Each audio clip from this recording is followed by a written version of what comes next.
chicos, ¿cómo están el día de hoy? Bienvenidos una vez más a mi canal. Mi nombre es Angie y el día de hoy estaremos reaccionando al episodio 8 de Love of Asylum. Disculpen las fachas, el día de hoy no tuve tiempo de plancharme el cabello. A ver, el episodio pasado quedamos en el policía que al parecer es subordinado del papá de Creed, pues viendo los videos de las cámaras de seguridad en el que aparecía Creed y Guayo pues besándose. Entonces, para este episodio obviamente creo que la bomba va a explotar a menos que haya alguna manera de como que contenerlo. Les digo, no sé si el policía va a hablar directamente con el papá de Creed o con Creed primero. No lo sé gente, pero vamos a comenzar de una vez. Sin nada más que decir, comencemos con el video.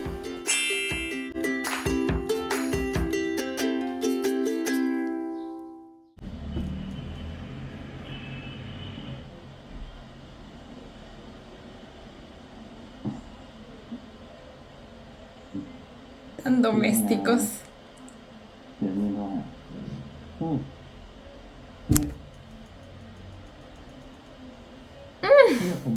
La manito en la cintura. ถ้าเกิดผมไปส่งที่ได้นะผมจะไปส่งที่ทุกวันเลยเราจะได้ใช้เวลาด้วยกันเยอะๆเราจะตัวกันไหม Salir a bolsa. เสียที่บ้านเองเอาจริงตอนนี้ผมไม่ได้ถามนะครับว่าเรื่องเปิดตัวหรือไม่เปิดตัวขอแค่ตอนนี้ที่มีความ Se refiere a decir la verdad, tipo salir del closet. Porque nunca había escuchado ese término y no sé si la traducción está bien. ขอแค่ตอนนี้ที่มีความสุข Pero por el contexto pareciera que se refiere a eso. Dijo decirle a sus padres. แต่เราอยู่ด้วยกันแบบนี้ตลอดไปไม่ได้หรอกในวันนี้พี่ต้องหมดเวลา Qué lindo que ella quiera decírselos. แต่ว่าตอนนี้พี่ต้องไปแล้วนะไม่งั้นมันจะสายนะ Creed.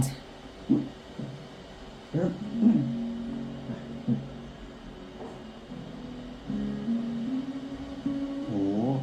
หล่อแล้วไปใช่ไปนี่ของฝากเอาไปฝากเพื่อนไหมครับเดี๋ยว Ay, son tan bellos. ขับรถดีนะครับบาย Cosita hermosa.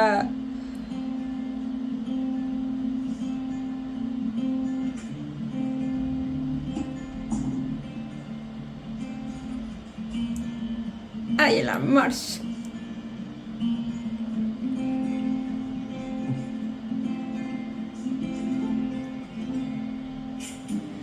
Y recordemos que ahora sí, pues ya están viviendo juntos oficialmente.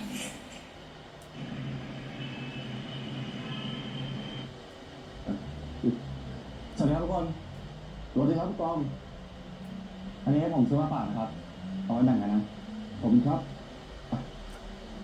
นี่ฝากด้วย Uy, él es el que vio la grabación, ¿verdad? อันนี้ของฝากครับขอบใจมากผู้กองครับมีคนมาหาครับ Debe estar sospechando de quién le dio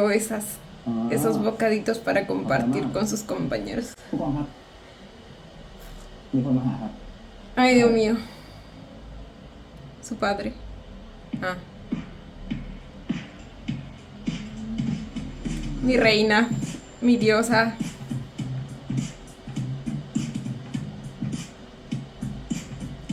เดี๋ยวนี้มีคนที่ทำงานเลยนะ ว่างอยู่เปล่า มีเรื่องสำคัญจะคุย มาขนาดนี้แล้วอะก็ต้องคุยสินะไปห้องเลยวะ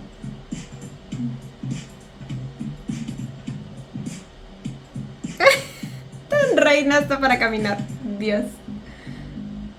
แต่ผู้กองสวยจัดเลยหรือว่าทำไมวันนี้ผู้กองใจดีจังอะ ตอนนี้ลูกของผู้กองคงเป็นสีชมพูนะว้าวพวกเราสิ ¿Cómo chismoseaban los policías con... แต่พวกเราสีดำพี่ y se emocionaban? ¿Pero qué? แต่พวกเราสี Pero ดำ los nuestros son todos negros simplemente. Entiendo el ไม่ sentimiento. หลอกเลยว่าผู้ชายหลอกๆก็ปวดหัวพอแล้วถ้าแต่งงานกูไม่ไหวว่ะ ใจเย็นมันหยุดมากก็ไม่คิดแบบนี้มีทางออกเลย กูจริงจังมึงหนีไปตลอดไม่ได้หรอก รู้ก็เอาให้คดีนี้มันจบก่อนโอ้คนลองคุยกับพ่อแม่กูดู คราวนี้ต้องได้คุยจริงนะไม่งั้นกูกับมึงไม่แต่งงานจริงพ่อแม่มึงคือพ่อแม่กูจริงจัง Y no quieres eso. Oh my god. คือกูจะไปตอนนี้มึง Claro, porque quedaron en que iban a ir a hablar con sus padres. ตอนนี้มึงช่วยตามน้าไปก่อนนะตอนนี้มึงปฏิเสธอ่ะเขาก็หาเงินคนอื่นมามาคุยดู โอ้ช่วยขนาดนี้แล้วมึงก็รีบปิดคดีแล้วก็รีบไปคุยซะนะจะได้จบ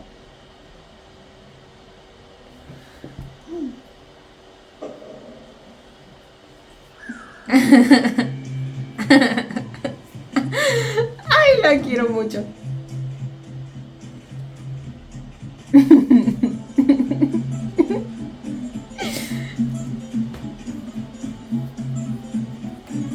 Es toda una dama. Aquí nadie la vio alterada. No, pero en serio, amo el cómo se mueve. Es tan... No sé. ¿Será que incluso puede ser una Miss o algo así en Tailandia? Es que se mueve tan elegantemente. โอ้โหหวายที่ฉันไม่อยู่แป๊บเดียวนี่มันโรงงานรถหรืออะไรเนี่ย Fábrica de สิง pesadillas. โต ¡Ay, siento cosita hermosa! ¿Vieron cómo llegó corriendo? ครับสิงโตสิงโตเลย ¡Ay, es una cosita tan bonita y chiquita! พอแกไม่อยู่ฉันไม่ได้ยินเสียงสิงโตเลยนะพี่เพิ่งจะได้ยินครั้งแรก แล้วจะได้ชวนสิงโตคุยบ้างป่ะเนี่ยฮะ โอ้โหพูดจนน้ำลายแห้ง สิงโตไม่พูดเลยนะครับไม่เป็นไรหรอกกว่าสิงโตจะยอมคุยกับฉันก็ใช้เวลาตั้งนานก็ให้เวลาเขาหน่อย เอ้าหวายไปเร็วเร็วสิอุ้ยหวายแล้วเขาจะมาเอาแล้วนะโอเคได้ หวายนี่แกทำอะไรกับแม่เนี่ย ก็ทำให้แม่ยุ่งไงนายเนี้ยเผิ่ไม่ได้ เดี๋ยวก็ไปเล่นไพ่เดี๋ยวก็ไปเล่นหวยอ่ะ Literal. ฉันโอนค่าเดย์แท็กไปให้แล้วนะ เฮ้ยเจโอนมาทำไมมีเงินเหลือเลยไงฮะ เอานาฉันอยากช่วย คือ ฉันไม่รู้ว่าจะรู้สึกผิดตรงไหนก่อนอ่ะ ไหนจะลูกไหนจะพี่ไหนจะแม่ เอานาขอฉันทำหน้าที่น้องที่ดีแล้วก็แม่ที่ดีเห็นไหม Oh, ฉันว่าแกเก็บไว้เป็นทุนทำธุรกิจเถอะ me parece muy bien la evolución que estamos viendo. แกเลิกแบกปัญหาทุกอย่างเอาไว้คนเดียวได้แล้วนะ แกเอาเงินไปใช้ชีวิตเพื่อตัวเองบ้าง ดอกเบี้ยน้อยไม่ใช่หรอ แกกลับไปเรียนดิ ต่อจากเนี้ย ที่บ้านฉันจะจัดการเอง แล้วก็แกไม่ต้องห่วงนะเว้ย โอเค ขอบใจ โอ๊ยพวกมึงจะคุยกันอีกนานไหมเนี่ยไอ้หวานมึงไม่ติดเลยแบบนี้เดี๋ยวเขาจะมาเอาแล้วนะ โอ๊ยโอ๊ย แม่ เอามึงว่างปะมึงมาช่วยกูเลย Así que ya tienen un negocio y toda la cosa. เหรอเนี่ยฮะ โอ๊ย ไปเข้าห้องไหมเข้าห้องโอเคครับไป Siento, me lo como.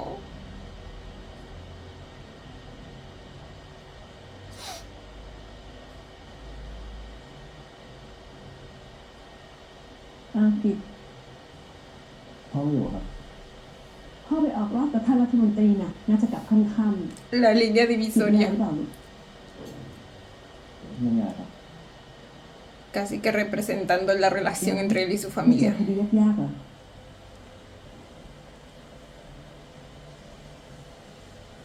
นิดหน่อยครับ กิจมีอะไรบอกแม่ได้นะ ไ แม่พร้อมเป็นกำลังใจให้กิจเสมอ แล้วก็อย่าทำอะไรให้มันเหนื่อยเกินไปจนมันมีความสุขนะลูก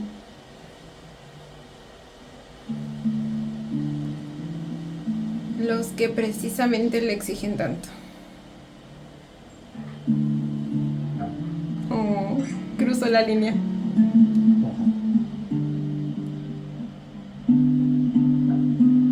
ถ้าผมไม่ได้เป็นแบบที่พ่อกับแม่คาดหวังไว้แม่จะเสียใจไหม ไม่ถามแบบนี้ลูก Y bebé. แค่อยากรู้อะครับ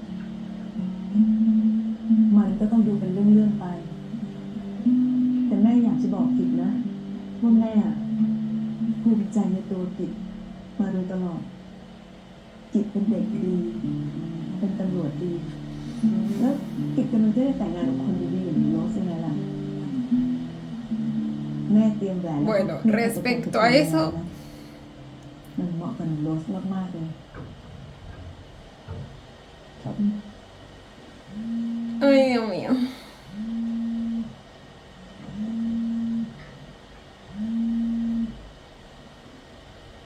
ว่าไงทั้งหมด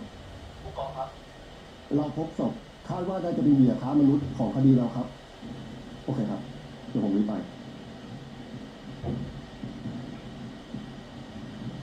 เป็นอะไรแม่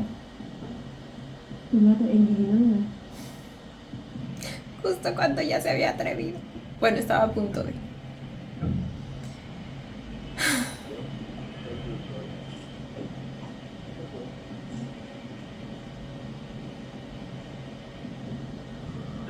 Se nota que con su madre le es más, un poco más fácil abrirse.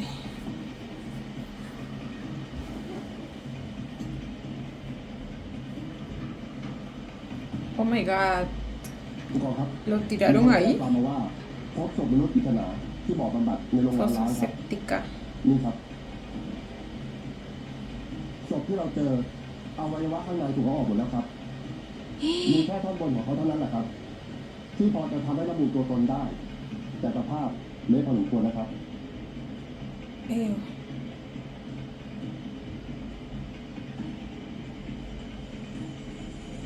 Literal les trata de... ไม่บอกวัวนะ Fíjense que me pasa la imagen muy rápido y parece que reconoció algo. ¿Una oreja? Oh my god. ¿Es Sky? Yo tenía un mal presentimiento el episodio pasado. Güey, yo sabía que esto no se había acabado. What the fuck? Pero si es el arete que le vimos. No recuerdo exactamente cómo era, pero, o sea, tendría sentido porque el episodio pasado justo les decía que hicieron bastante enfoque a su arete. Como que Crit se quedó viéndolo. Aunque me parece que tenía otra forma, pero es que tiene que ser. Si no, todo no se habría sentido tan raro el episodio pasado. สวัสดีครับสวัสดีครับสวัสดีครับสวัสดีครับเฮ้ยพี่น้ำว่าคุณกล้ามอย่างนั้นธรรมดา ไม่ได้ มึงจำน้องสาวกูได้ปะ แม่ของสิงโตอะนะ มันกลับมาอยู่บ้านแล้วนะ ¿Cómo diablos llegó ahí? มันไลฟ์สดขายของแล้วมึงรู้ปะมันให้แม่กูทำด้วยนะนี่แม่กูยุ่งจนไม่มีเวลาไปเล่นไพ่เลยวะ เฮ้ย ไม่คิดว่าจะได้ยินคำนี้ว่ะ Yo กูเหมือน tampoco. กันนั่นแหละ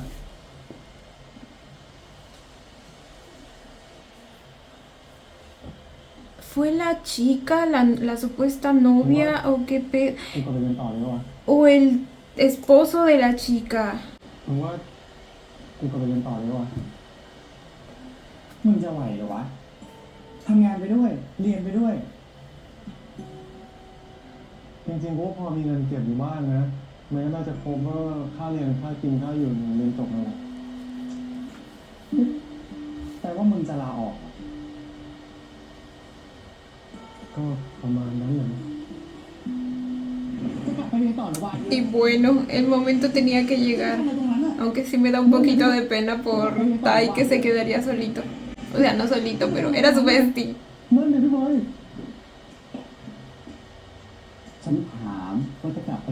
เหรอ ก็ประมาณนั้นแหละมั้งครับ คือผมเองก็ยังไม่ได้ตัดสินใจครับพี่เฟยผมกลับไปเรียนปีสุดท้ายมันก็จะจบแล้วอะครับ แต่เนี่ยมันถึงเวลาของมึงเลยนะ ตอนเนี้ยมึงขึ้นเป็นเบอร์หนึ่งของที่นี่แล้ว Oh my god, no basta, me hace pensar อยากให้มึงเนี่ยคิดดูดี en ๆ มึง Sky. กลับไปเรียนอ่ะ แต่มึงก็ยังรับงานนี้ได้ด้วยหรือเปล่า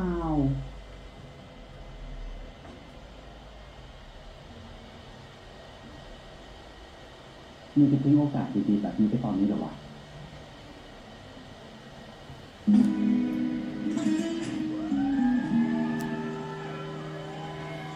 Ay, ay. Pasión de Gavilanes. No, ahora siento el vacío de Sky ahí.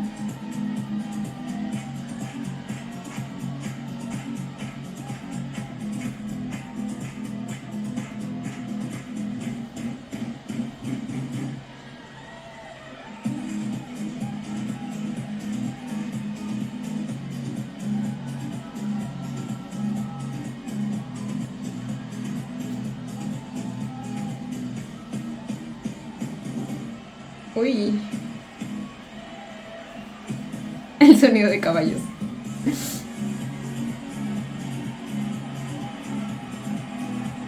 ¿Este que está delante ya estaba antes o es como el reemplazo de Sky? O sea, quizá es nuevo.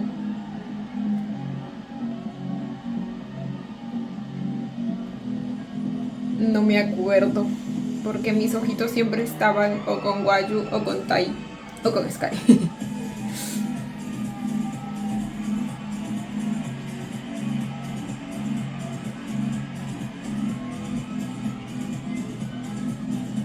Ay, ay, ay.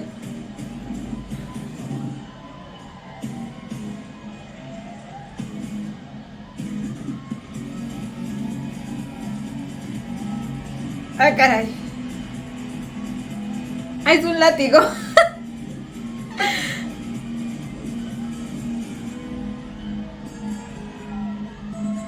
Pero ¿a quién va a azotar, señor vaquero?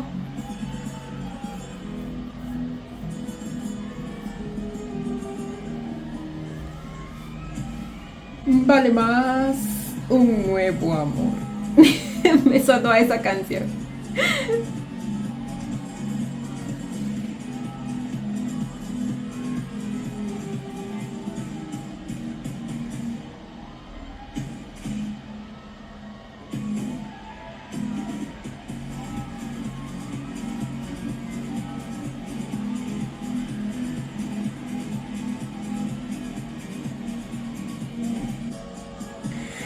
¡Oh my god!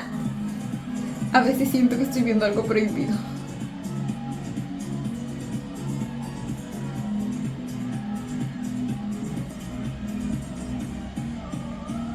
¡Ah! ¡Pero Tai! Bueno, ya vimos que Tai es experto en ese movimiento. ¿Se acuerdan que agarró a Guayu por detrás? Ay, no tan rato.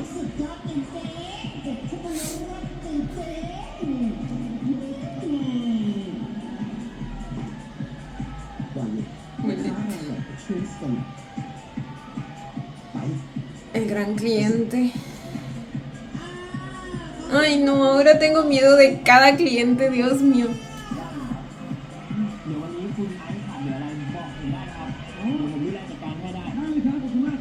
Ay. โอ้กินข้าวแล้วเนี่ยยังไม่กินข้าวยังอ่ะอ๋อ Oh my god. ได้ Es el que estaba con Shane. No, con... Él tenía otro nombre.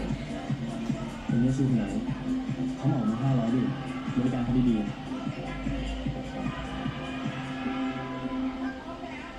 Ay, Dios mío.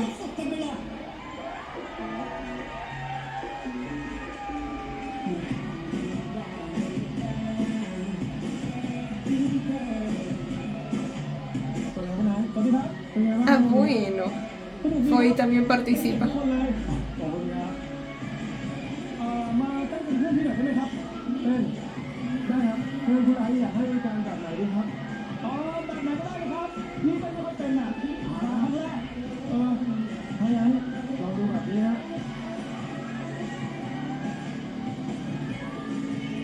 Enseñándole los prohibidos al mafioso este.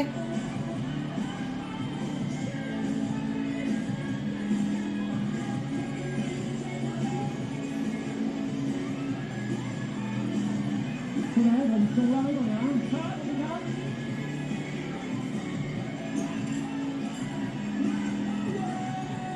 เอาเลยเร็วไป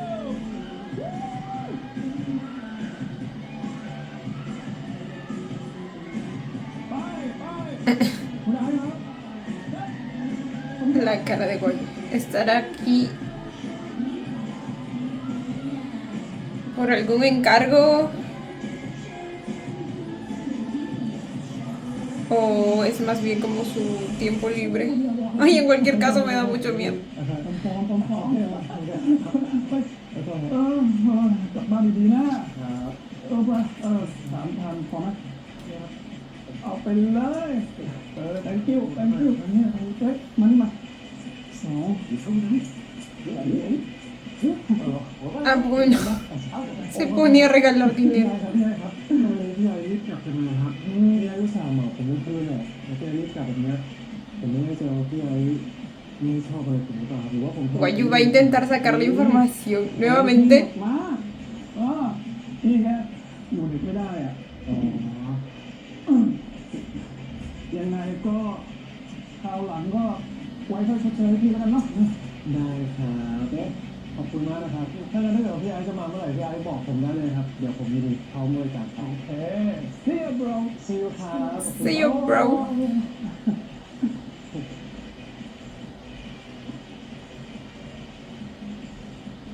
นะครับ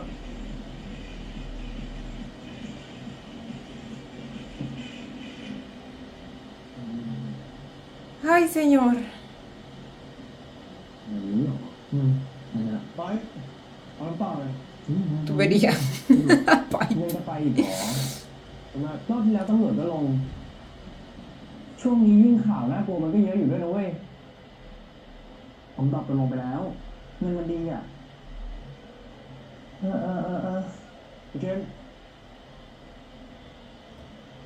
ปาร์ตี้ที่ไหนวะ ของที่ร้านคนเดิมอะพี่ เขาเกมเหล็กบาร์โฮหน้าตาดีไปเทียบเลย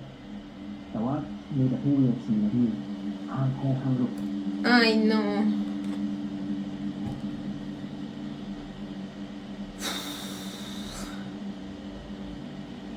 สวัสดีครับคุณตำรวจวันนี้มาเฝ้าเองเลยเหรอครับ ¿Será que les da la noticia? พี่รับปากกับพี่เฟยไว้แล้วว่าจะไม่มาที่นี่ไม่ใช่เหรอครับรีบกลับไปก่อนเร็วก่อนที่พี่เฟยจะมาเห็น No es por eso, bebé. กูว่ากูเคยพูดไปแล้วนะที่สนามอะว่าไม่ให้มาที่นี่อีก ผมไม่ได้มาหาวายุครับ ผมมาหาคุณ มาคุณทำไม ผมอยากรู้เรื่องสกายครับ สกายทำงานที่นี่ใช่ไหม ต้องใช้คำว่าเคยท แล้วคุณติดต่อสกายครั้งล่าสุดเมื่อไหร่ ำไม่ได้คุยเลยช่วงนี้ร้านมันยุ่งอะไม่มีเวลาโทรหา Claro, primero tiene que verificar มันไปต่อเรื่องอะไรอีก la información. มีอะไรผู้กองก็พูดมาสิครับ จะอึ้งทำไมเนี่ย เมื่อไม่นานมานี้ มีคนแจ้งเข้ามาว่าพบศพเป็นอวัยวะของมนุษย์ อยู่ในบ่อบำบัดน้ำเสียที่โรงงานราม ตอนนี้ตำรวจสามารถสืบจนรู้ว่า Oh my ตัว god. ผู้เสียชีวิตเป็นใครแล้วศพนั้นนะ Oh my god, oh my god, oh my ศพข god. องสกาย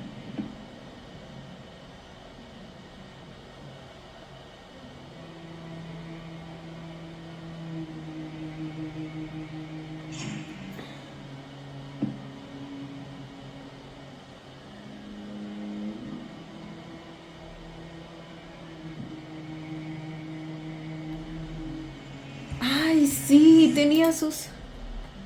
Son sus iniciales.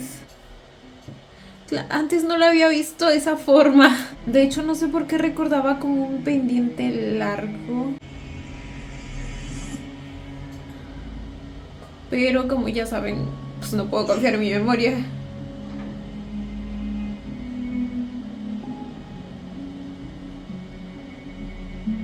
Oh my god.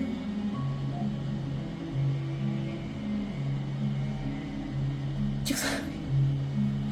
sabía que era tan raro todo. ผมคิดว่าที่พี่สกายเขาเงียบไปอ่ะคิดว่าเขาจะมีชีวิตดีๆที่ฮ่องกงซะอีก De hecho, la idea era tan esperanzadora que no sé, simplemente no parecía real. ไม่คิดเลยนะครับเขาต้องมาเจอเรื่องแบบนี้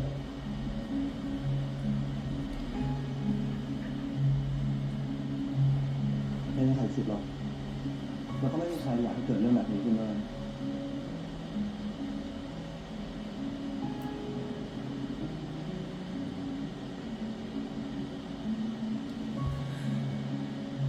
พี่กิต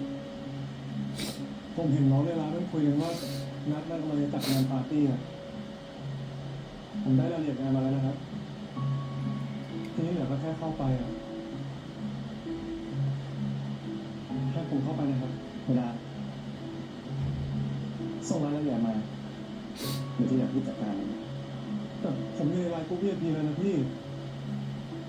ถ้าแค่เข้าไปมันก็ไม่น่าจะยากนะครับ มันอันตรายเกินไปวายุก็เห็นแล้วนี่ว่าเกิดอะไรขึ้นในสกายอะแล้วนี่ยังจะไปเสี่ยงอยู่อีกเหรอ แต่พี่อยากปิดคดีนี้ไม่ใช่เหรอครับ ถ้าพี่อยากปิดคดีนี้ได้ไวๆอ่ะยังไงพี่ก็ต้องใช้ผม Ay, Dios.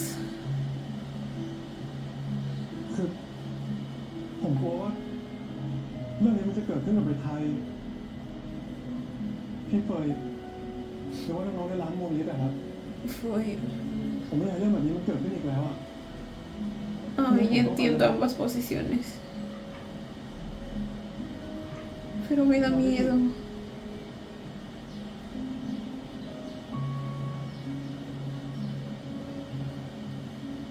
ก็ได้แต่พี่จะเข้าไปด้วยพี่ปล่อยให้วายุไปเสี่ยงเดียวไม่ได้หรอก Ok.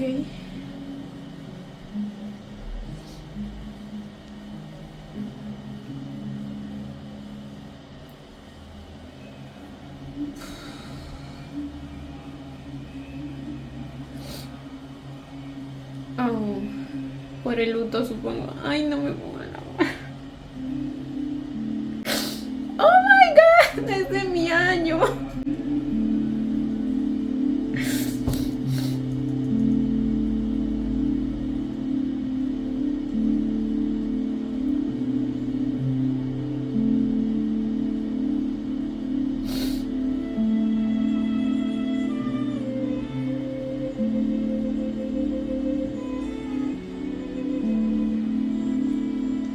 ถึงสกายมันจะชอบสร้างความวุ่นวายดราม่าเป็นพี่เป็ดเปรตคนหนึ่งแต่ทุกอย่างเพราะว่ามันจะเติบโตมาคนเดียว เราต้องชนะเท่านั้นพิสการ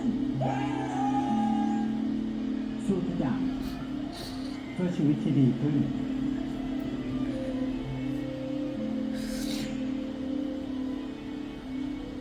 พวกมึงก็อย่าไปโกรธมันเลยนะ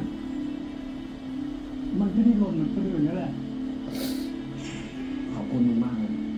ที่ช่วยกูไม่คิดว่าจะได้ยินคำนี้จากมึ Y ง justo cuando estaba enderezando su camino. ขอบคุณจริงๆนะ Ay, no. เดี๋ยวก่อนเลยดิ Justo cuando habían acordado ser una แบ familia. บเนี้ยไม่ควรจะเกิดขึ้นกับมัน และใครอีกแล้ว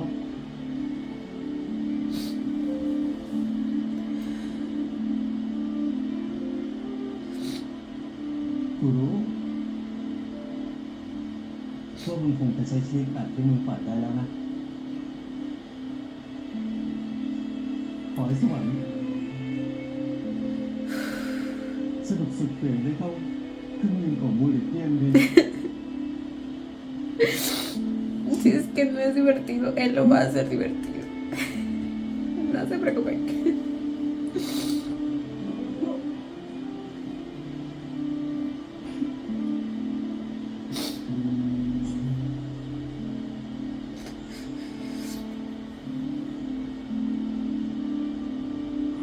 Oh my god.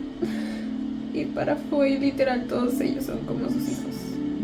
O algo así. คุณทำผิดลงโทษได้ผมว่า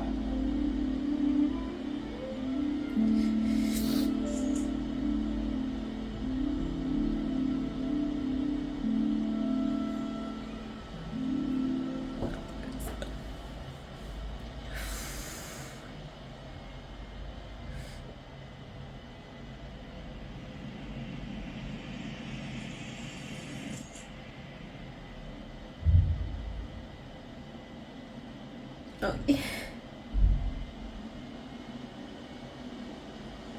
พร้อมไหมครับแต่ชุดนี้มันไม่เอื้อมหน่วยกับการปฏิบัติการเลยนะเพราะเขาแต่งตัวธรรมดาไม่เป็น คุณพิจิตร Impráctico. แต่อย่างนี้ธรรมดามากเลยนะครับพี่รู้ไหมว่าโชคเข้าข้างมากนะครับที่เขาใส่หน้ากากมาด้วยเนี่ย Chris también está usando. Ah, se va a infiltrar también como uno de los chicos a los que convocaron supuestamente. Ok.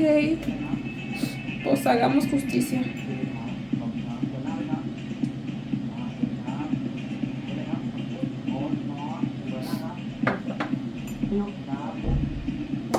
มีเพื่อนเหรอ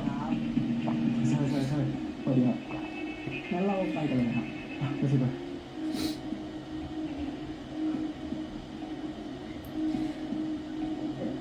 ไปดูเชิญครับ Me encantó la máscara de Crit. ออกก่อนพี่ Uy, ต้องไปต่อ espero no lo conozcan. ไปถึงบนเลยครับเชิญครับงดด้วยครับเชิญหน้าเลยครับ Uy, ¿tiene un audífono o me parece? โอ้โหไปโดนอะไรมาเนี่ย แบบนี้ก็น่าจะพอได้นะครับ Tan lindo. Oh. แบบนี้มันจะดูไม่น่าสนใจกว่าเดิม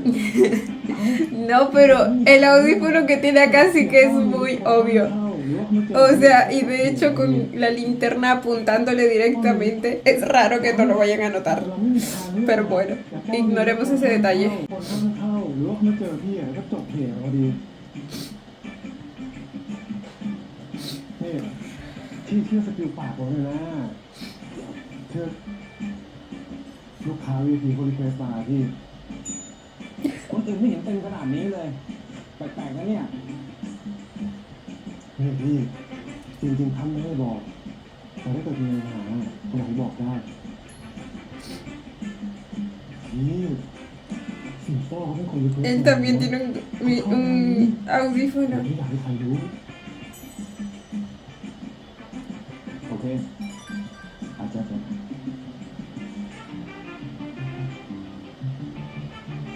เก่งมากนะ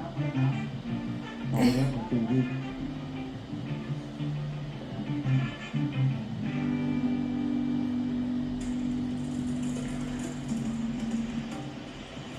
เนื่องในงานปาร์ตี้วันเกิดของผมวันนี้กับทุกคนสนุกสุดเหวี่ยงกันไปเลย วันนี้ผมมีหนุ่มสาวมาคอยดูแลทุกคนตลอดทั้งคืน Y ahí está el por ese. แบบไหน No, él no era por. Ay, se me olvida el nombre, ¿cómo se llamaba él? Shane era el viejito y él era. Nut. Creo que Nut. Super Nut. Nut. รับรองว่าที่หามาเนี่ยระดับพรีเมียมไม่ผิดหวังแน่นอนแต่ก่อนอื่นขอเริ่มด้วยโชว์เปิดงานกันเลย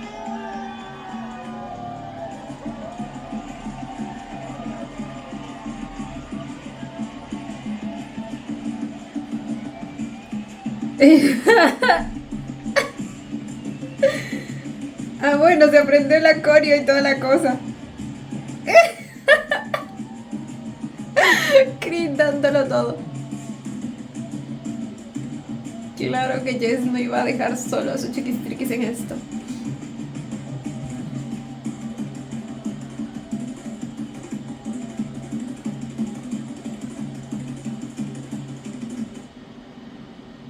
เช็ค1 2 3ขึ้นไหม อุ้ยชัดมาก เราต้องชัดอยู่แล้วสิ อยู่แค่ตรงนี้เอง Ay, mi chiquito. เช็ค1 2 3 Su primera chamba como detective. Bueno, no. Pero la más peligrosa definitivamente.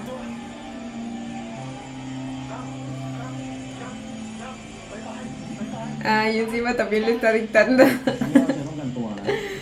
วิธีใช้ก็ง่ายๆจิ้มไปที่คนแล้วก็กดปุ่ม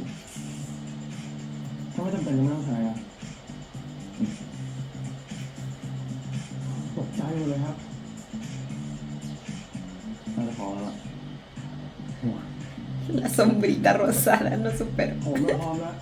แต่คนที่ไม่พร้อมมันคือพี่จะปลอมตัวไปเป็นโค้ชโดยที่พี่ไม่รู้การเป็นโค้ชได้ไงกฎข้อแรกและข้อที่สำคัญที่สุด ก็คือห้ามเครียด ห้ามทำให้ลูกค้าไม่พอใจขนาดอะไรก็คอมแบบนั้นมันห้ามมันได้เลยเหรอได้ดิครับ คือพี่แค่ยิ้มยังไงก็ได้ให้กดลูกค้าให้อยู่ที่เราให้ได้ Esa es su sonrisa. มาทำหน้าจริงอย่ามาทำหน้าจริงที่ก็ออกสนามจริงแล้ว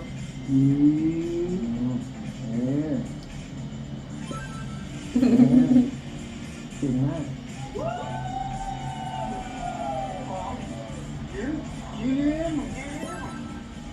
อย่าทำหน้านิ่งอย่าทำหน้าตึงผู้กองโอเคพร้อมนะ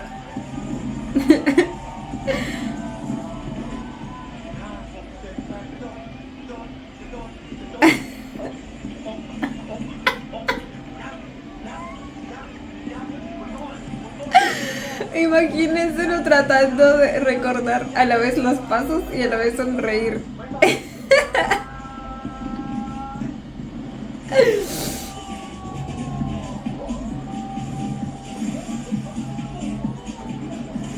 ¿Se tienen que tirar al agua todos?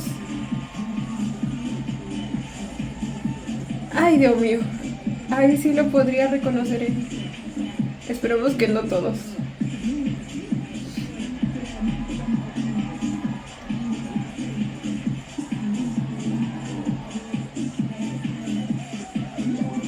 Ve bailando, bebé. Ve bailando.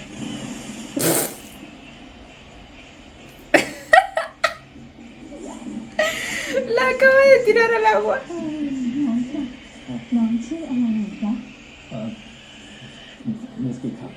โอ้บิสกิตจ๊ะชื่อน่ากินจังเลย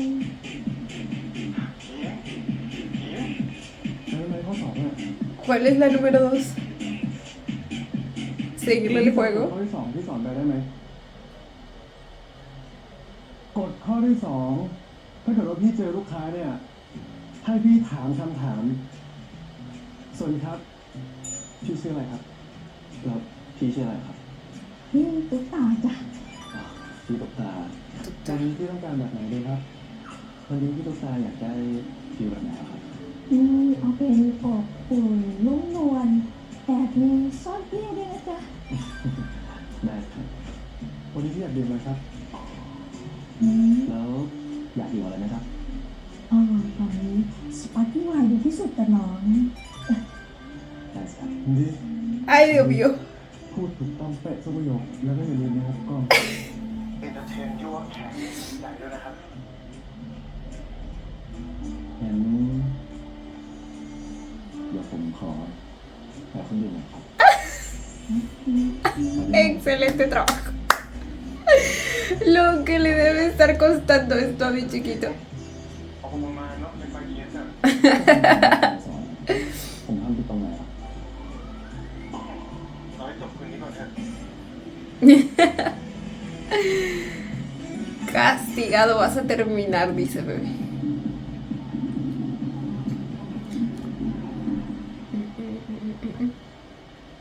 Espérense. Ah, como que lo oscurecí en vez de iluminarlo, pero ya no puedo revertirlo.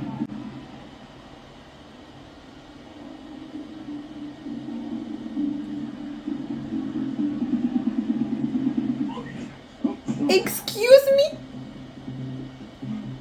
มึงทำร้ายร่างกายแขกได้เหรอวะ Por ser invitado se tiene que dejar manosear así. Ay, Dios mío. คือผมไม่ได้ตั้งใจครับ ไม่ต้องใส่เหี้ยอะไรตีมันจะตายหน้าอยู่ละ คือผมปาร์ตี้อะครับ กูจะฟ้องเสียป้อ ผมขอโทษนะครับ คือผมขอโทษแทนเพื่อนผมได้ไหมครับถ้าอย่างนั้นให้ผมชดใช้แทนเพื่อนผมก็ได้นะครับ มึงจะชดใช้ยังไง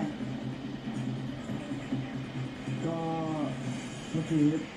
พี่อยากจะจับส่วนไหนของเพื่อนผมนะครับ ถ้าอย่างนั้น Oh my god. พี่มาจับแขนท่านก็ได้นะครับอยากจะจับส่วนนี้ Ay, Dios mío. ส่วนนี้ Ay, Dios mío. หรือว่าแปดนี้ Todo lo que uno hace por la visión. งั้นพี่ไปมีความไม่ได้ก็ได้ ได้สิครับไม่ใช่วันนี้เลยนะครับ Ahora ve. Mi chiquito lidiando con sus celos. Eso, bebé, eso.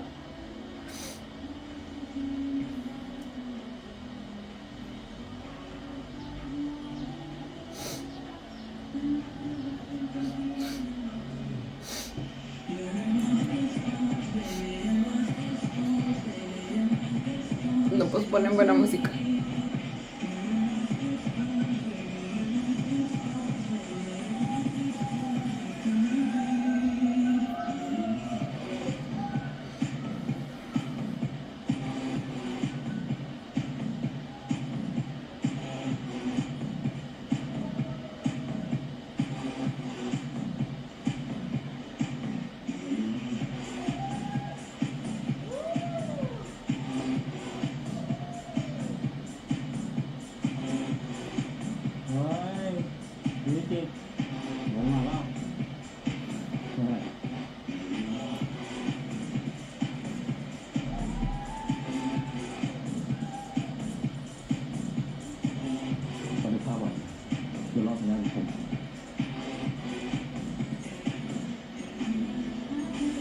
รับทราบครับ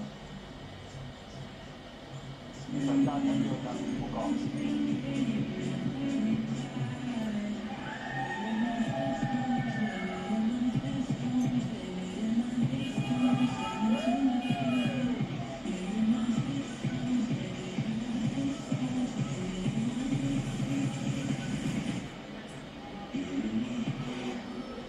Está con llave.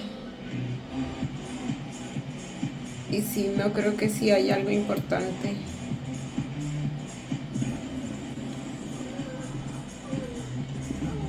Bueno, y también puede ser porque andan bastante ocupados allá adentro.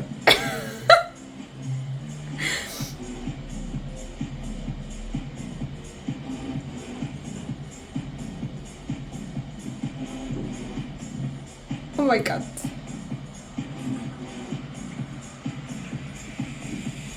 หมดแก้วนะครับ ถ้าเกิดว่าพี่กินหมดแก้วเนี่ย ผมจะพี่จับได้หนึ่งที อย่าท้าพี่นะ แก้ว พี่พร้อมต่อนะ แต่ถ้าเกิดว่าพี่ครบเป็นสองแก้วให้ผมเนี่ย ผมอาจจะมีรางวัลพิเศษให้พี่ ให้พี่กระเทิบขึ้นมาจับตรงนี้ก็ได้นะครับ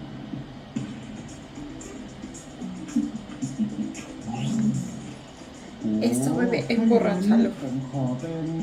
สี่แก้วเนี่ยไม่แน่นะครับ ผมอาจจะไปหาที่เงียบๆแล้วก็ให้พี่จับตรงไหนก็ได้นะครับ จะกี่แก้ว พี่ก็จะลุย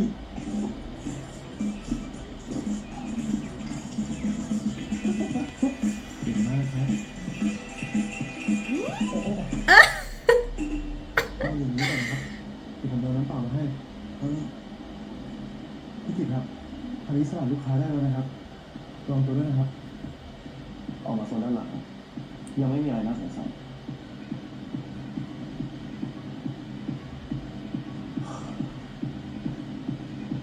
เฮ้ย วายุ ที่เราเจอที่มูนิกอ่ะ Ah, พี่ yes. เอง Ice. นี่จำผมได้ด้วยเหรอครับผมก็จำได้ดิเห็นชื่อกับฝุ่นจำได้อยู่แล้วที่ที่ว่าเจอเนี่ยวันนั้นน่ะที่เราบอกว่าเราจะชดเชยเวลาให้พี่อ่ะ Todos tienen su nombre ahí, ¿verdad? พี่เลยได้ปะพี่เหงาอ่ะ Por eso llamaron galleta. พี่อ่ะ Bueno, como se diga en tailandés. Ah, Grit. ได้สิครับ ได้เลยครับ ขอบคุณนะครับ งั้นไปเล่นเบียร์ปองกันไป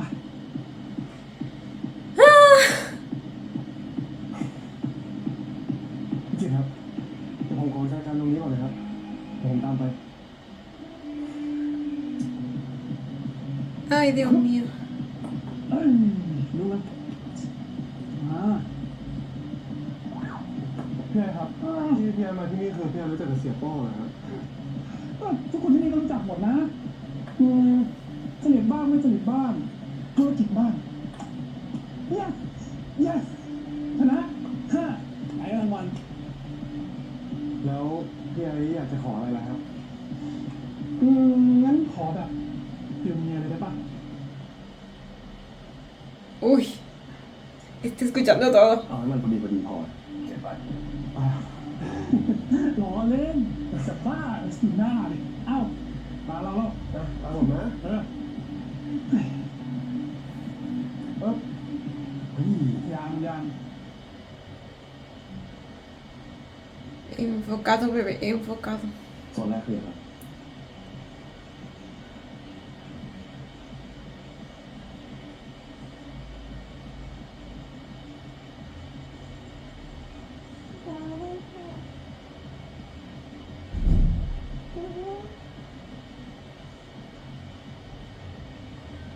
Es una chica.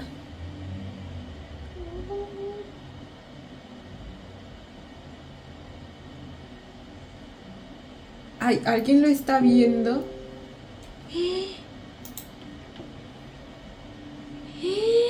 ¡Alguien lo está viendo! แล้วคนที่ชื่อบิสกิตเขาไปไหนอ่ะเป็นมาจากโมเดียวกันไม่ใช่หรอเพื่อนพี่ก็ชอบอ่ะ อ๋อโอ๊ยผมก็ไม่รู้เหมือนกันนะครับ แล้วก็ไม่ได้มาจากโมเดียวกันด้วยนะครับพอดีเพิ่งเจอกันวันนี้วันแรกนะครับ โอเคเสียดายจัง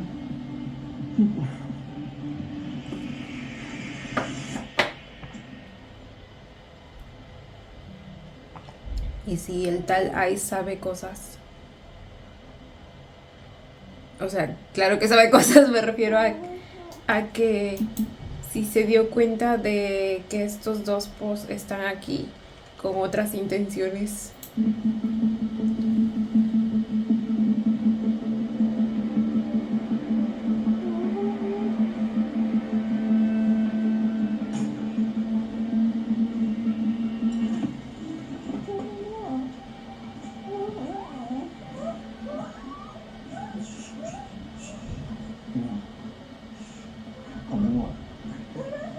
Son como 4 personas. ตั้งสติเราทำตามที่เห็นครับ O 3 personas. ถ้าทุกคนประกาศพวกเราทั้งหมดอาจจะมีแรงไม่ไหวพบอย่างอยู่ทางด้านบันไดไปเก็บของสว่างเสร็จแล้ว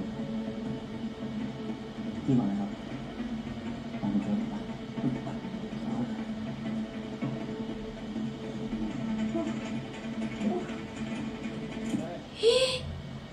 ็นใครวะ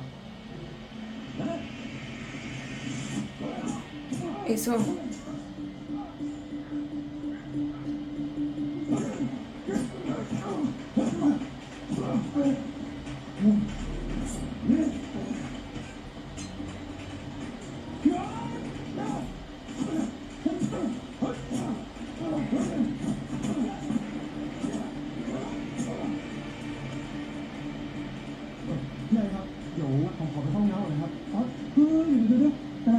Afortunadamente son solo 2. พี่ไอ้รีบหนีด้วยครับเพื่อนไม่อยากโดนไปด้วยหนีออก ผมขอยืมเสื้อหน่อยได้ไหมครับอ๋อได้ได้โอเค Si no quieres verte involucrado en esto, entonces Ice no es como que parte de... Es alguien que tiene relación con Nut, o sea, lo conoce, pero no está con él. Y quizá no sabe de lo que hay detrás.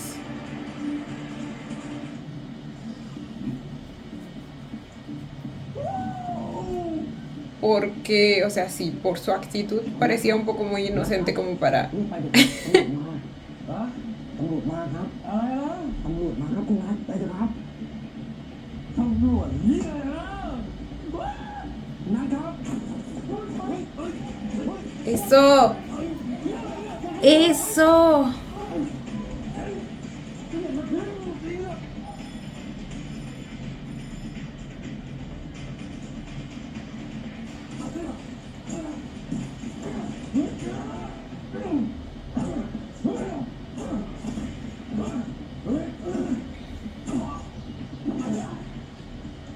Eso, mamona.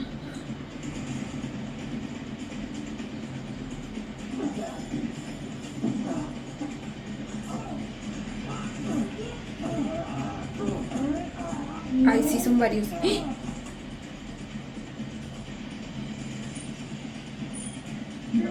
¿Y hay alguien que sigue observándolos?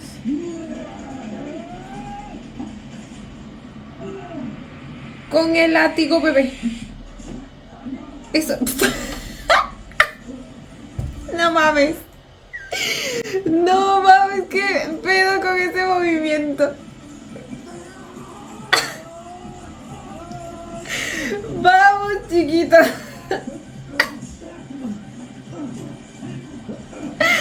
A lo Spider-Man, bebé.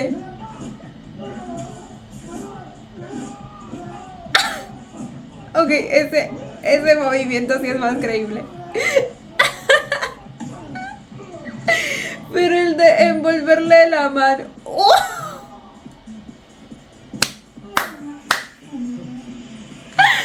Amén.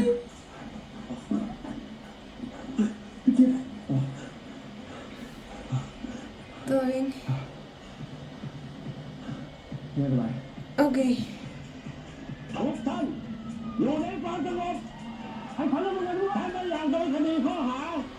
ขัดขวางการทำงานของเจ้าหน้าที่ขอความร่วมมือนะครับมาคุณมาไปไปเอาตัวไป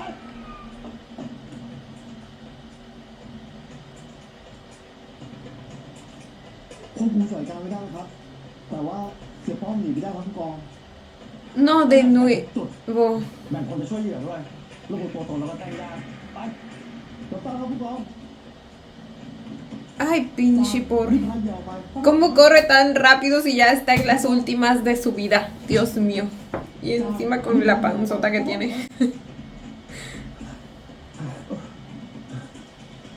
ไม่เป็นไรใช่ไหมครับ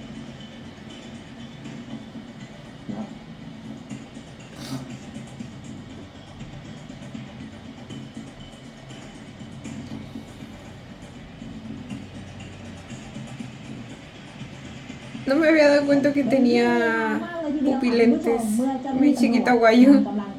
O sea, me di cuenta cuando lo enfocaron directamente y él escuchó que Crit estaba peleando con alguien. Pero antes de eso no. มากเลยทีเดียวค่ะคุณผู้ชมเมื่อเจ้าหน้าที่ตำรวจนำกำลังเข้าบุคคลบ้านเสียป้อที่กำลังจัดปาร์ตี้โดยเจ้าหน้าที่สามารถตรวจพบยาเสพติดได้หลายรายการแต่ที่น่าตกใจมากไปกว่านั้นนะคะนั่นก็คือการพบเหยื่อหลายรายถูกจับตัวขังไว้ในบ้านในสภาพน่าอนาถเลยทีเดียวค่ะเจ้าหน้าที่ตำรวจคาดว่าเสียป้อน่าจะเป็นเครือข่ายใหญ่ของกระบวนการค้ามนุษย์ข้ามชาติ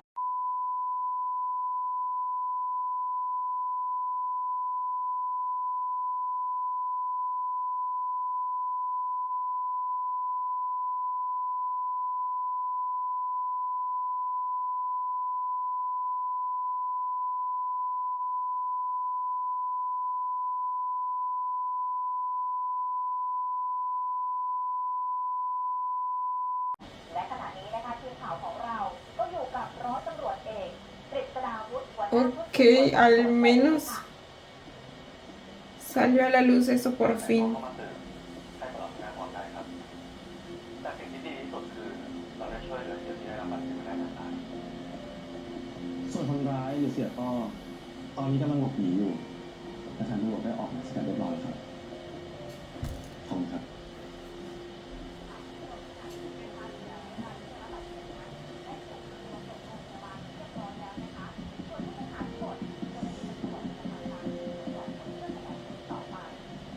ฮัลโหลไอ้ไฟล์กล้องวงจรปิดซอยบาร์โฮสที่ผมขอไว้ยังได้หรือยังจังหวะนี้เป็นจังหวะที่ดีที่สุดแล้ว ถ้าเราได้เบาะแสเนี่ยจะได้รวบคนร้ายไปเลยทีเดียว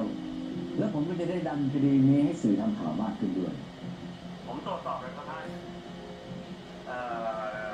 คือฟุตเทจนั้นอ่ะมันไม่สามารถแกะรอยคนร้ายได้มันเท่าไหร่ครับท่าน ไม่เป็นไรเดี๋ยวฉันดูเองแล้วกันนะ บอกให้ส่งก็ส่งมา จะขัดคำสั่งผู้บังคับบัญชาเหรอ ส่งมา Oh my god, él mismo lo va a ver directamente.